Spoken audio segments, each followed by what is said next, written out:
You've reached Monster 911, and I'm Lance Hightower. I've been taking cryptid emergency calls for over 5 years.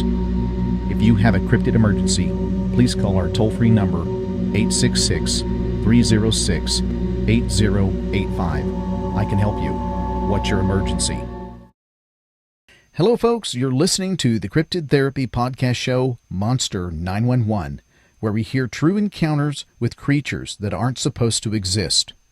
Welcome back and get ready for part 2 of the story, Encounter with an Unknown Creature. As I've said before, this is one of the most interesting encounter stories with a creature description that I, for one, have never heard of anything that bears any likeness to anything that I'm aware of. Have you guys ever seen anything similar to what this guest is describing? What are your encounter stories? Leave a comment below, or better yet, feel free to get in touch with me on our toll-free number at 1-866-306-8085. Leave me a name and a number, and I'll personally contact you. Or you can go to our contact form on the Monster 911 website at www.monster911.com. Without further ado, let's get into part 2 of this intriguing, true, unidentified creature story. The biggest thing why I started to open up again and start trying to tackle what I had seen was back when I was 16, my dad has a friend named and is kind of a goofy guy. He's a lot of fun to hang out with, and he's just kind of a party guy. He goes hunting with my dad, and I've grown up with him, and he's just kind of always been one of my dad's buddies that, he would drink and we'd all play games together and just hang out. He just seemed like a bro because he was a father and he had kids and all that. But we were always hanging out with his kids and whatever. It was just like they were buds. And I remember one time we were hanging out, and we had just met up with him, and all of a sudden just like it was one of this story like I saw a lemur going into the cornfield, and like just the way if you know me, you totally understand how he talks, but it was just so funny, and I was just kind of like, I looked at him kind of like a dog would, like kind of with my head cocked to the side, like, what are you talking about? Like, one of your crazy stories again. And, I didn't really think anything of it. And when I saw that creature, I didn't really think anything of it a few days later or a year later. It wasn't until like a couple months ago that I kind of realized, holy crap, dude, he saw what I saw. But he didn't get up close with it like I did. So those things are around, and I don't know if you're religious, sir, but, well, actually you are. I think I've listened to your podcast before. Aren't you a Christian? You said? Yes, we are, all of us. Yeah, I'm a Christian too, and I've never been a huge Bible guy. Mm-hmm. It's been in my life, and my parents have tried to put it in my life, and like I said, this incident has kind of popped me closer to God. Not that, although I don't really think I'm. This is here nor there. This is for a different discussion, and you don't have to talk to me about it. But I just kind of don't feel like I'm worthy enough to walk in God's presence at all. I don't really feel like I'm worthy enough to breathe, but He does give me the breath I breathe every day, and I appreciate it. And I'm trying to live with that. Well, yeah, I mean, there's, God's all around us, and the one thing that a lot of people say is that, well, as a Christian, Lance, how can a Christian, a believer in Christ, a follower of Christ, and try to live the life he is? No one can be perfect like he was, of course, but we all have our faults and our shortcomings, of course, all of us do. But does that shake your faith? And I said, no, it actually amplifies my faith. And they said, well, how so? And I'll say, well, here's the thing. I don't believe that that God, the creator of heaven and all, really, He knows how far our intellect can go. We don't. But He's not, I think there's things that He is yet to reveal to us because it would be too mind-boggling for us to conceive. Right. So do I think that He's revealed everything to us and explained everything to us? No, I do not. How do I know that? Well, I can't prove that, but I can say this. these creatures, these cryptids, these elusive creatures that's hard to be proven scientifically. Of course, that's what the cryptid of cryptozoology is, the study of creatures that are science has yet to prove, but then again also disprove. I think Right. we can't be smarter than the creator who created us. So Yeah, I never want to be high-minded. I think there's some things out there that would frighten us, boggle our mind if we knew existed. And so I do believe that in parts of the old scripture in Genesis, where it talks about beasts that roam the earth, I do believe that it may not come out and say Yeti, Sasquatch, Yeah, skunk right. ape. Of course, that's man's version of a name that we give it, right? But I do believe that they are in relation. There's a biblical backing to what we are seeing, whether they're a dogman like creature or a Bigfoot like creature or a Mothman or a Ram Man Yeah. or various other type of creatures. I think there's a lot out there we just don't know that do exist. They do Mhm. exist, and but I don't think all is revealed to us, and I think Right. for good reason because Yeah. you actually handled it quite well. Whereas I've interviewed people that they're all over the place. You can tell that they suffered some severe post traumatic stress disorder, and there's varying Yeah. levels of it. I mean, this shock and awe when it happens, there's a lot of physiological functions that's happening, but some people can't get over it. It's very challenging for them, and a lot of the therapies for these people to talk through is one of them is Yeah. talk therapy. Another one's called I think so. cognitive therapy, but talk therapy is one of the best things. But I say Uh-huh. with these creatures, you really need to talk to someone that you don't have to convince us these creatures exist. Right. Have we seen every one of them that exist out there? No.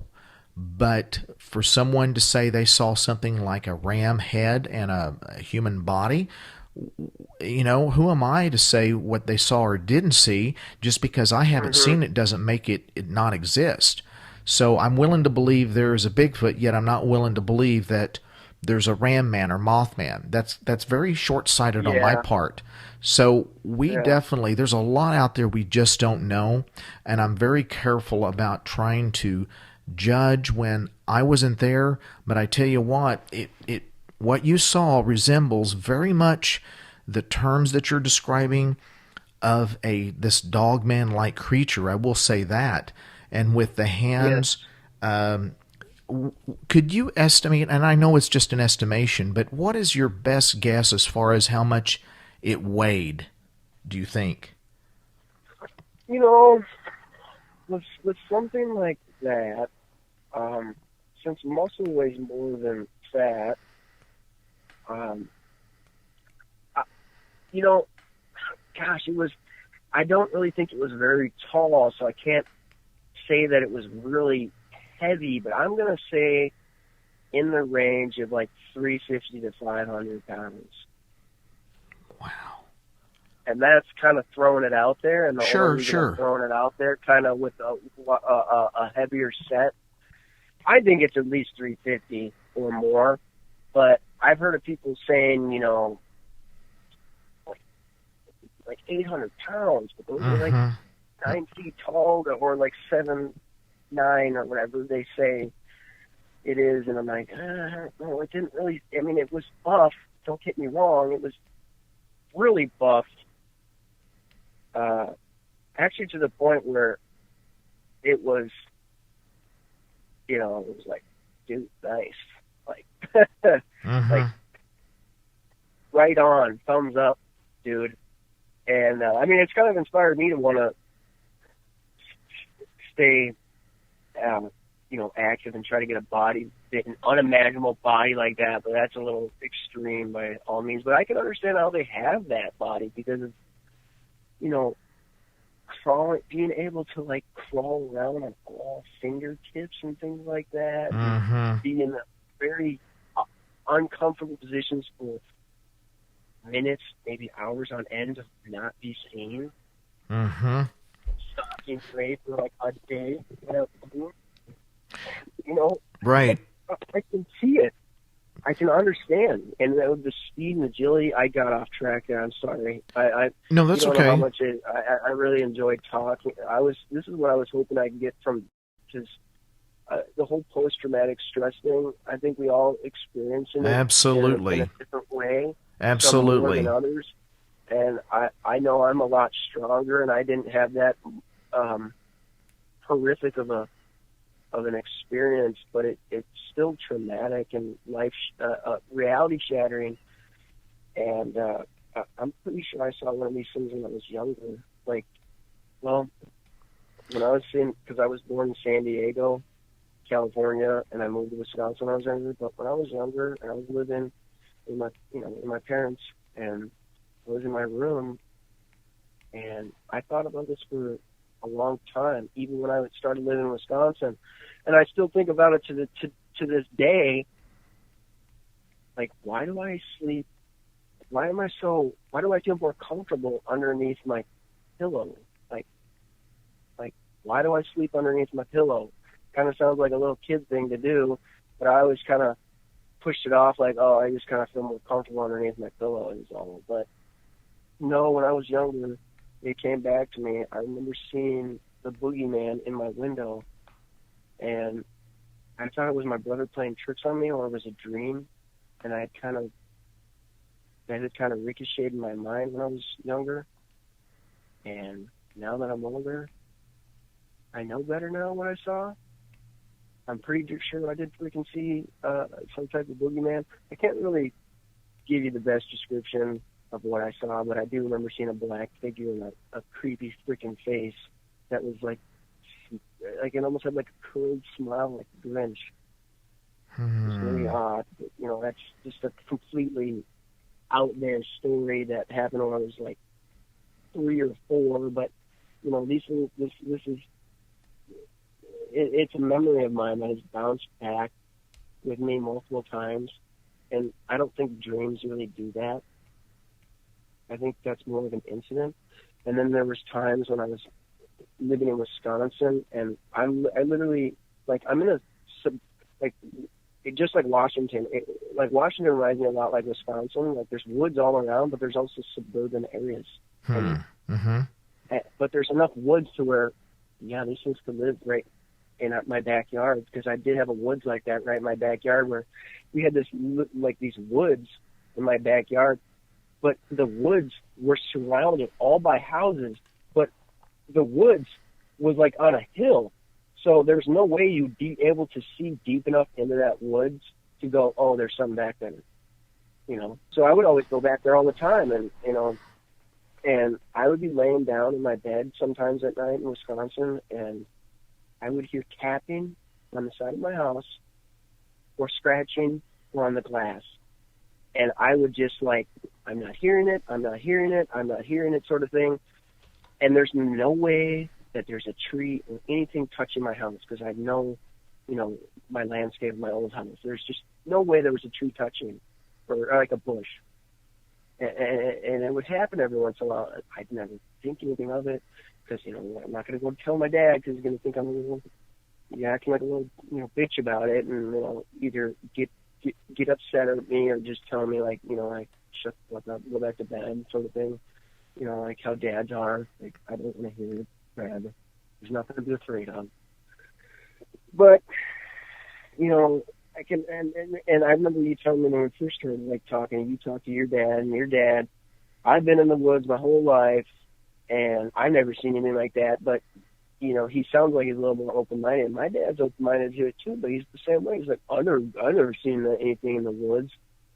I've been in the woods my whole life, and I'm like, Dad, but you usually walk in with a gun. And I've talked to you before about the situation. You're like, we should just kill it, like, sort of thing, like, because he's kind of like a shoot questions first, or shoot, that didn't make sense, shoot first, ask questions later, sort of Mm-hmm. guy. And I'm kind of like that too, but the more and more I grow up, I'm like, I don't need a freaking gun. All I need is my flute. That's the most powerful weapon I have. So that's how I think now. But yeah, those are just stories and incidents and the whole ordeal I had with that creature. And really appreciate you listening to me. It makes me feel a lot better because I try, as much as people think I'm crazy for telling them and they scoff me off and make fun of me, I do tell a lot of people. There's certain people I don't care who they are. I might have just met them. I just feel something that I need to share with them because I've shared enough people at work that I'm not going to anymore because I don't want to risk my job. But like, I just want to tell people because it's not that I want to scare them or anything. I want them to know that you need to be careful when you go out in the woods. You need to be careful, like, and I can't even tell them that, like, that's going to make me sound like a crazy person, like, this guy, like, Well, exactly. stalking me They'll or say, something. "Well, why do I need to be careful? What do you Yeah, know like, that I don't?" Well, that kind of yeah. that opens up the can of worms to say, Hmm. "Well, and and most people don't want to talk about an event that happened because human nature is you don't want to be made fun of, you don't want to be embarrassed, ridiculed, or told you're a freak, or Right. you don't want to lose your job, and so people want to be viewed as being sane, um, mentally sound, so they don't talk about this stuff. This Yeah. stuff is taboo to even chat about. So it's one of those things, and I don't blame people at all. I really don't. And even some of the what I have noticed is that some of the people that are the biggest skeptics, and there's nothing wrong with skepticism because it if the person that is the skeptic is in control, they'll ask good questions to the person that was the eyewitness to something, right?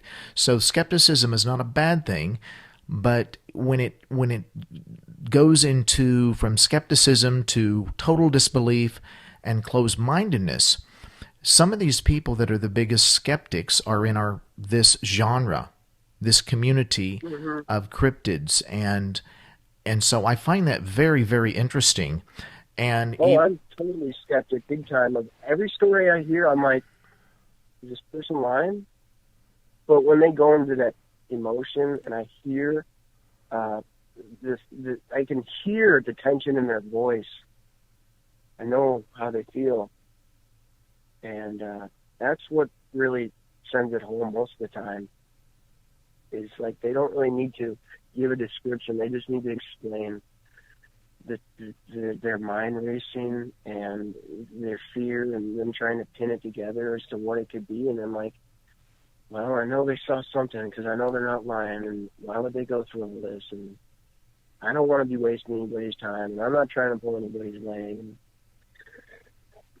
right. there's just too many stories out there for people to not to not at least go, well, maybe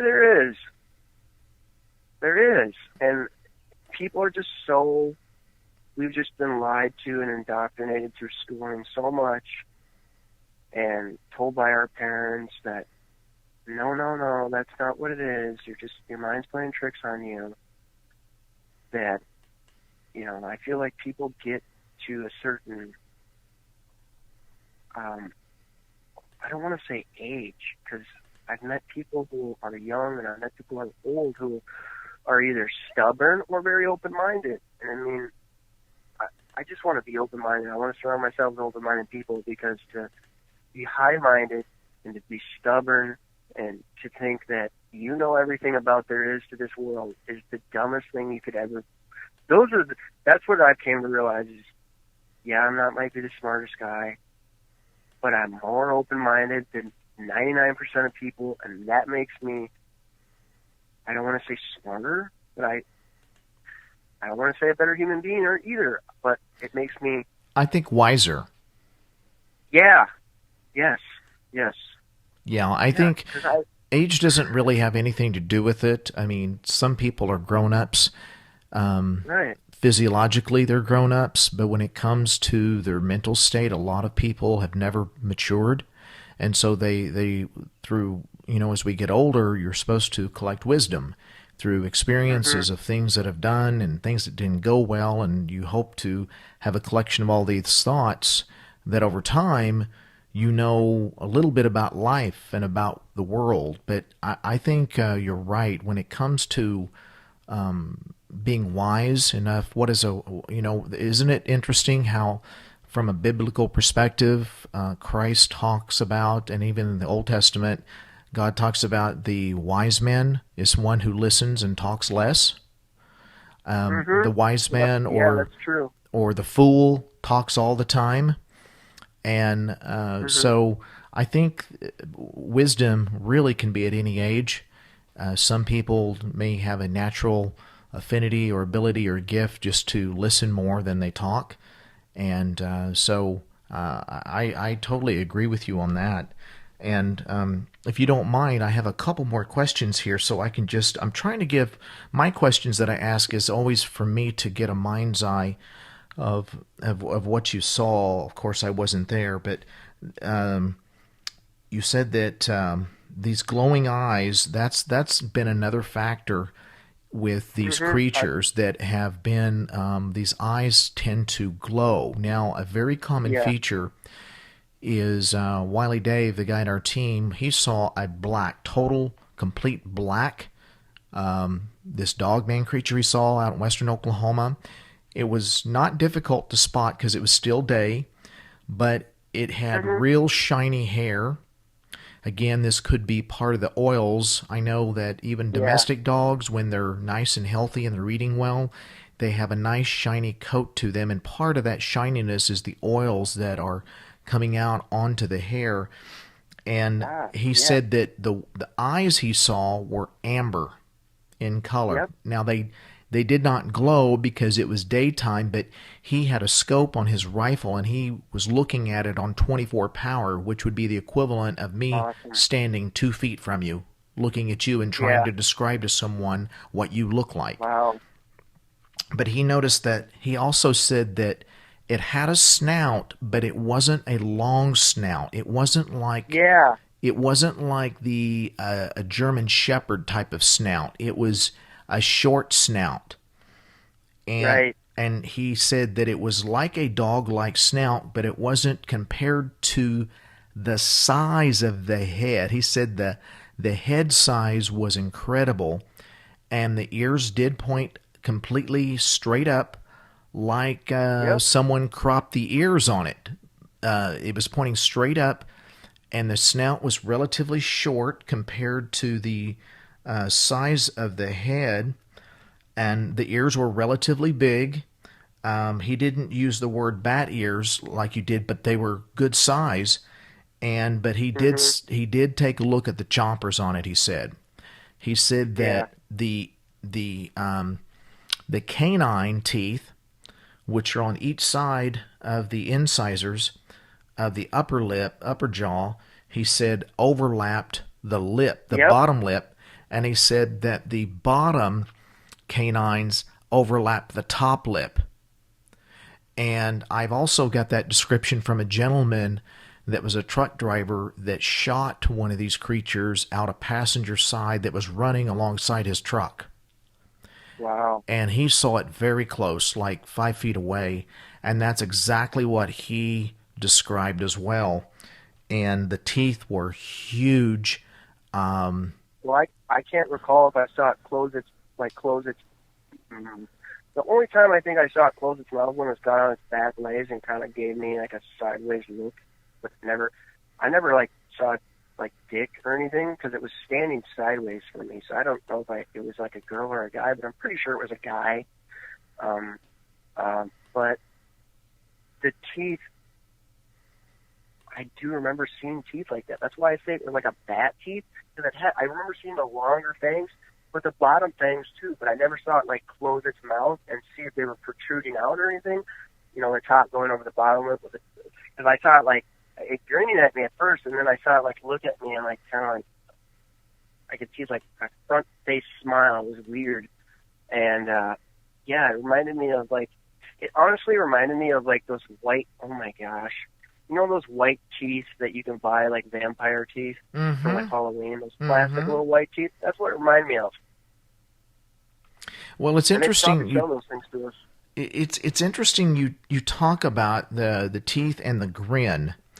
Mhm. I'm just relating to many of the interviews that we've done. There was a gentleman that's in the healthcare profession that works just outside of Tulsa, and he didn't want to Mhm. be identified, and he was driving a very nice four-wheel drive, and he gets off Mhm. late at night, and this happened to be around a thunderstorm, and he drives on a major turnpike around Tulsa. And at a particular spot around a corner, he came upon, and this was about 11:30 at night, he came upon something on the side of the road up ahead, and he thought, oh, there's a coyote. So there was no cars around, so he flips on his Baja lights. He's got all the way around this four-wheel drive. And these Baja lights you can see for a good mile. They're so strong. And he flipped Yeah. these lights on, and as he got closer, he realized what he was looking at was a lot bigger than any coyote. And typically coyotes are skittish.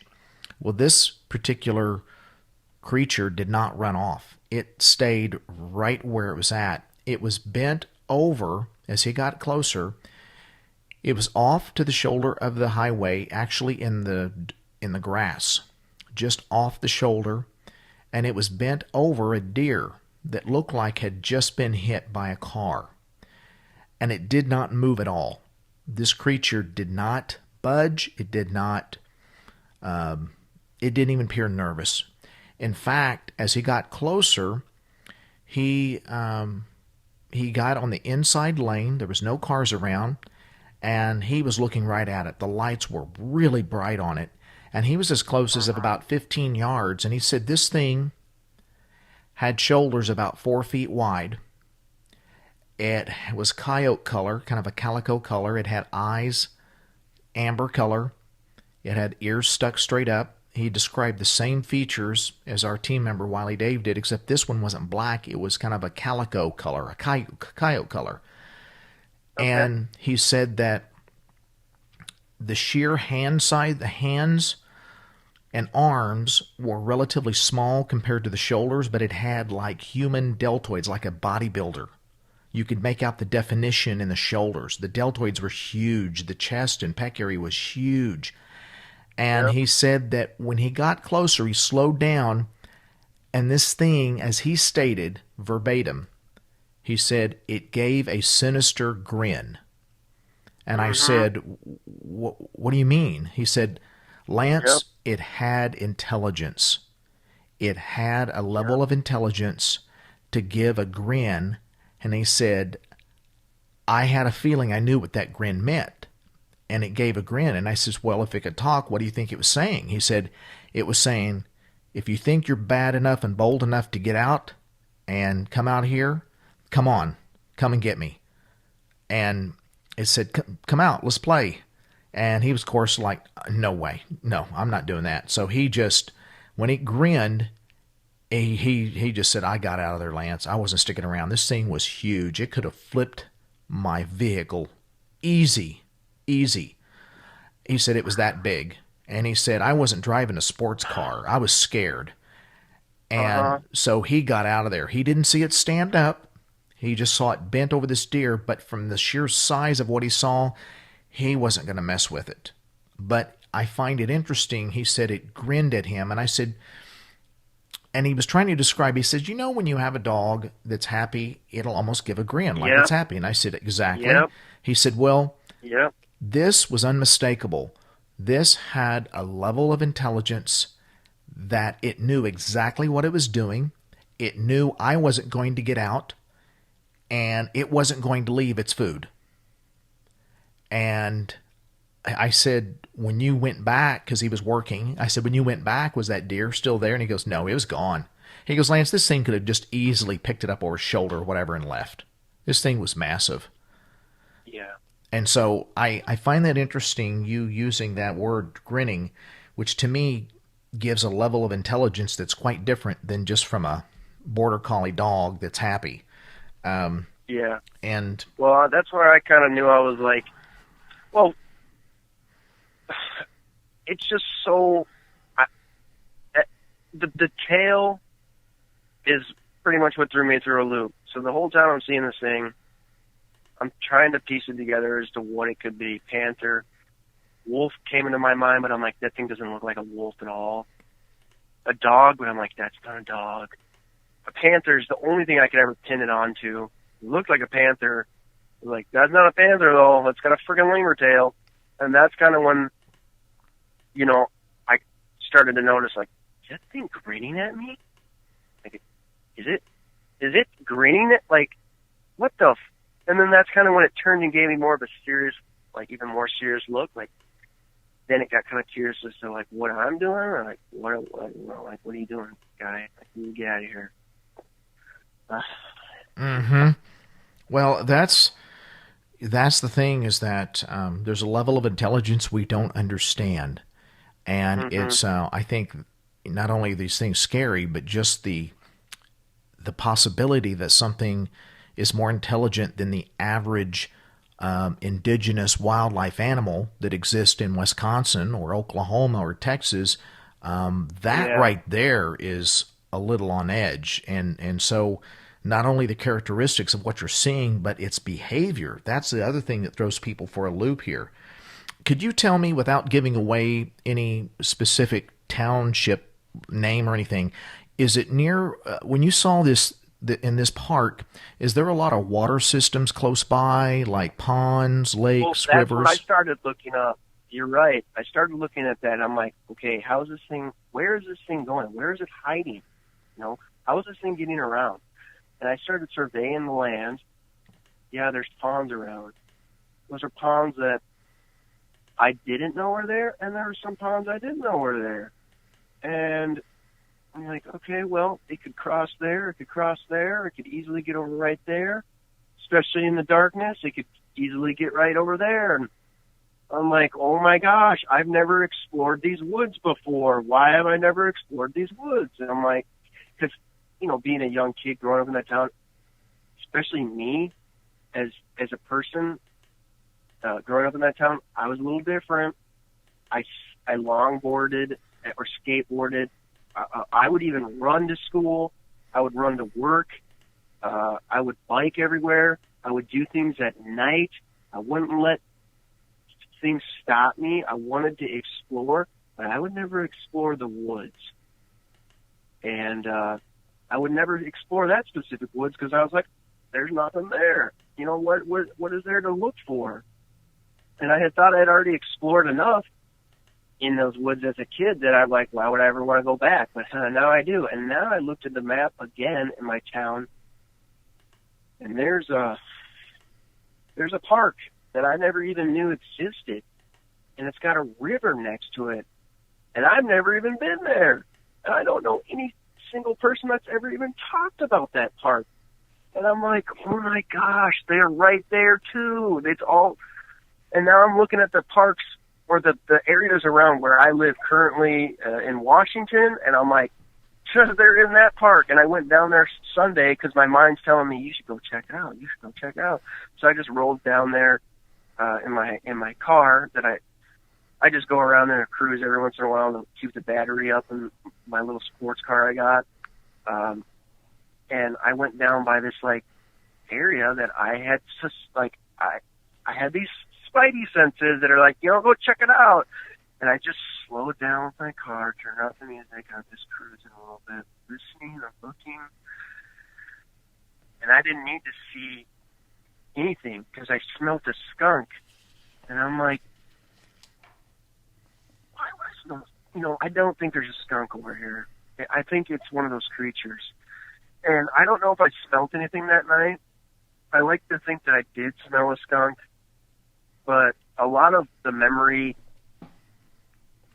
before, like as I entered into the rec park and crossed underneath the sign and crossed one of the most darkest spots that I needed to go past, I have a lot of stuff going through my mind, but I had pushed it all away and put it to the back of my head because I'm like, oh, it's just my mind playing tricks on me because it's dark and I'm feeling like things are watching me, but I'm like, yeah, whatever.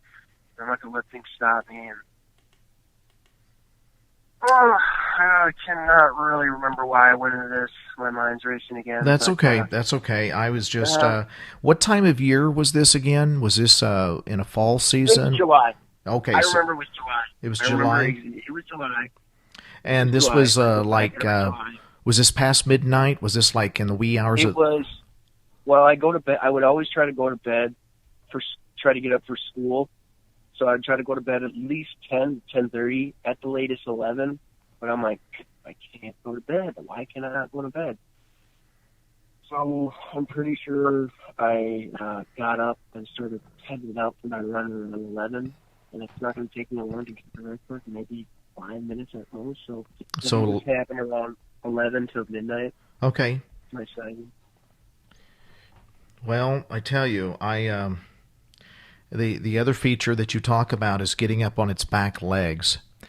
Is Yeah, that I think if I was going to peg in my head of what I know at this present time, I would say it is very reminiscent or very close in characteristics to this dogman type creature, but there's a few yeah, characteristics.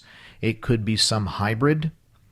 It right, You could have seen the tail kind of throws me a little bit because the yeah, typical presentation that people say when they've seen these dogman creatures have been more canine, right? Tail, yeah, legs, hocks, a little bit of a hunchback, lots of hair around the shoulder like a cape, pointy ears, short muzzle.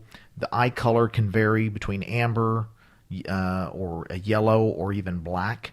So, but you may have yeah. seen something that definitely I've never interviewed anyone that saw anything like this. So you could have seen something brand new that no one has ever seen. And if they Well, I know have, somebody's seen it besides my, not recorded account, but I know my dad's friend Niall saw it. But yeah, I know what you're saying. This is why I had to come and talk to you, and this is why, dude, I listen to so many stories because I every story I was like, I'm waiting for that lemur tail. I'm waiting for somebody, and when they bring up, did it have a tail? And they're like, yeah, it did, but they don't go into detail about it. I'm like, oh my gosh, well, and that spins me further into a box of, seeing these sort of things, and I can understand that PTSD. And mm-hmm. I've already kind of felt like kind of a loner, or at least kind of not really an outcast, or like I get along with people all the time, and I've got a lot of friends. It's just I feel a lot different than my age. I feel a little older soul, and I've been told that. Well, there's And I nothing just wrong like with think that. a little differently.